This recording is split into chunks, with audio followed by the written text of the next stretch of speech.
Hi everybody, this is Dan Stolebarger and welcome to this week's KFIR Middle East Update. It's the week of December 30th, our last report for this year, and probably a pretty eventful one.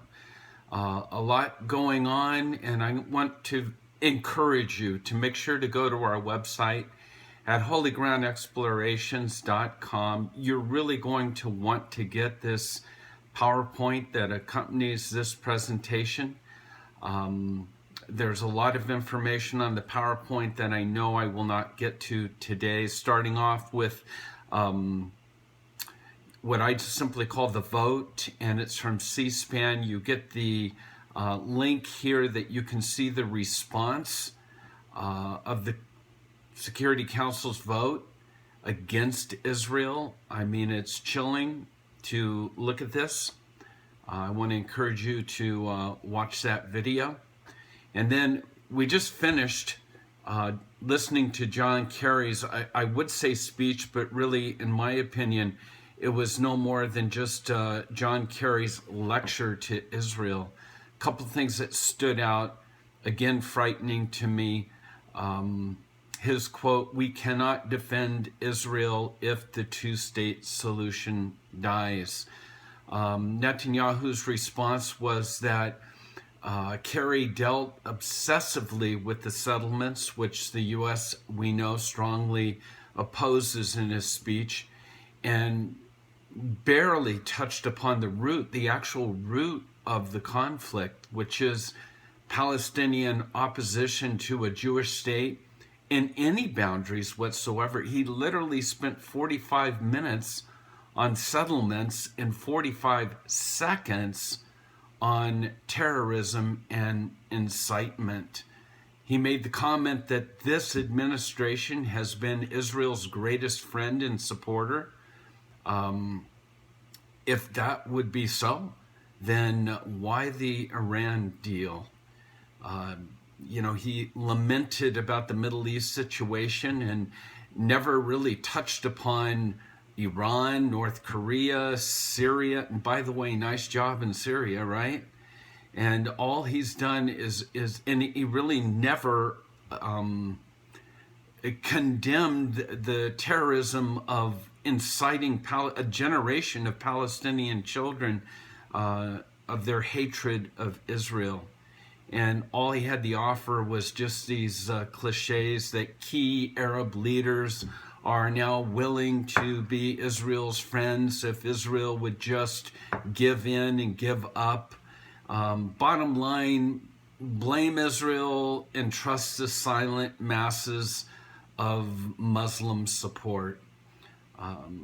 Very difficult speech to listen to, completely biased on one side.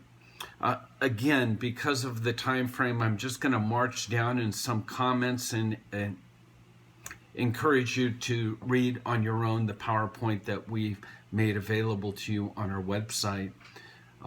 The language is very strong. An Israeli official launched a furious personal attack against Obama and Kerry, accusing them of nothing less than the abandonment of Israel for scheming behind Israel's back to push an anti-settlement resolution through the UN Security Council. Once again, we heard from Netanyahu himself on his rebuttal to Kerry's speech that there is proof that all of this was orchestrated by Obama and Kerry and the US, even though Kerry flatly denied that. And as Netanyahu said, the proof will be given to the incoming new administration, so we'll wait and see on that.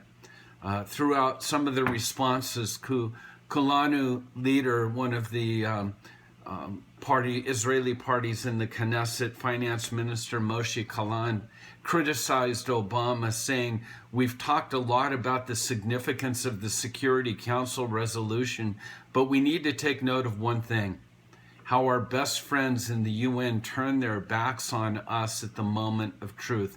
That's the most shocking part of the story." Ted Cruz spoke to Israeli Prime Minister tonight or last night fourth day of Hanukkah, to wish him a happy Hanukkah, and assured him of the strong support of Congress that there will be no U.S. dollars for the UN until this is reversed. It's been leaked that Joe Biden, America's second in command, personally interfered in order to persuade the Ukraine to vote for the anti-Israel resolution that was passed last Friday.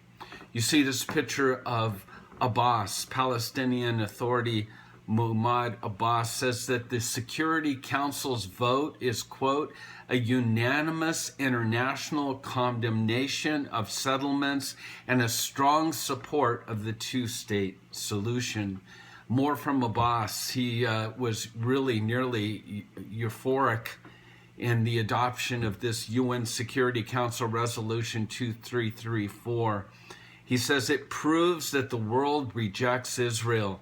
The Israeli settlements, the world sees them as illegal and acknowledges that they were established in our occupied land, including East Jerusalem. Much more about East Jerusalem and, the 1967 borders you'll find in this presentation.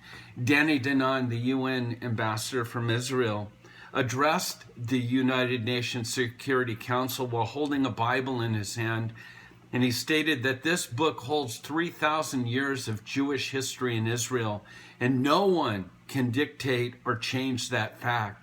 This decision will join the list of shameful and anti-Israel decisions made by this organization. And then, staring at them, said, "Who gave you the right to condemn the Jewish nation for building homes in its eternal capital?" And again, there's a concern out that it's not over yet. The Obama watch continues. One option that's feared by Israelis is that the day before Trump is sworn in, that Obama could push for a UNSC, United Nations Security Council decision that would set new guidelines for the renewal of negotiations between Israel and the Palestinians and the final resolution conflict, significantly hindering Israel's maneuverability at the negotiation table. As you know, in mid-January, there is a peace conference that will be hosted by France. Who knows what's going to come out of that? So the Obama watch will continue. Because the question really is what's next? And what's occupied? That's the issue. Netanyahu said, "I will not let us be spit on." The Western Wall is not occupied. The Jewish quarter of the old city of Jerusalem is not occupied. And the other places are not occupied either. Therefore, we do not and cannot accept this resolution. We are certain of our future, just as we know our past. And he made this speech as he was lighting a Hanukkah candle. Again, those 1967 borders, just so you know, put all of the old city as Palestinian. The question will be, what will Trump do? An article here that I'll let you read, "Trump to the rescue?" Big question mark. Netanyahu basically criticizes any of the nations that voted on this resolution, who the next day called to wish happy Hanukkah, basically said they have no understanding of what this holiday means, and it's a shameful resolution, and shame on them for their greeting of so-called happy Hanukkah. And quotables that I'll sort of end with. A Yiddish proverb that I thought was interesting: God waits a long time, but he pays with interest in the end. Ellie Lake's comment: Obama doesn't hate Israel. He just hates prime minister that the Israelis keep electing, on Twitter. Ari Fleshner, quote, President Obama has taken more action against Israel for building houses than he has against Russia for interfering in our election. Charles Krauthammer, Trump should put his name on the UN headquarters and turn it into condos. And then, of course, Trump's tweet urging Israel to stay strong until January 20th.